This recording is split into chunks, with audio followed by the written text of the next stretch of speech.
അതിശക്തമായൊരു താക്കീതിലൂടെയാണ് അള്ളാഹു സുബ്ഹാനഹു വതആല 23 വർഷത്തെ ഘട്ടം ഘട്ടമായുള്ള വഹയിന് പരിസമാപ്തി കുറിക്കുന്നത്.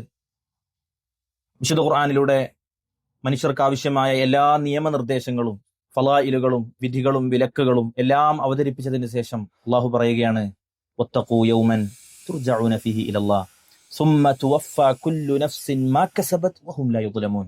നിങ്ങൾ അള്ളാഹുവിലേക്ക് തിരിഞ്ഞു നടക്കുന്ന ഒരു ദിവസത്തെ സൂക്ഷിച്ചുകൊള്ളുക. അന്നേ എല്ലാവർക്കും അവർ ചെയ്തതിനുള്ളത് അള്ളാഹു നൽകും. ഒരാളോടും അള്ളാഹു അനീതി കാണിക്കുകയില്ല എന്നാണ്. സഹോദരങ്ങളെ, എല്ലാം അവതരിപ്പിച്ചതിന് ശേഷമാണ് അള്ളാഹു ഇത് പറയുന്നത്. എങ്കിൽ ജീവിതത്തിൽ എപ്പോഴും നമ്മുടെ കൂടെ കൊണ്ടു നടക്കേണ്ട ഒരു ഉപദേശമാണിത്. ഓരോ ദിവസവും അവസാനിക്കുമ്പോൾ നമ്മൾ നമ്മോട് ചോദിച്ചു നോക്കുക, ഇന്ന് നമ്മുടെ അവസാന ദിവസമാണ് എങ്കിൽ എന്താണ് നമ്മൾ അള്ളാഹുവിലേക്ക് കൊണ്ടുപോകാൻ വേണ്ടി ഒരുക്കി വെച്ചിട്ടുള്ളത് എന്ന്.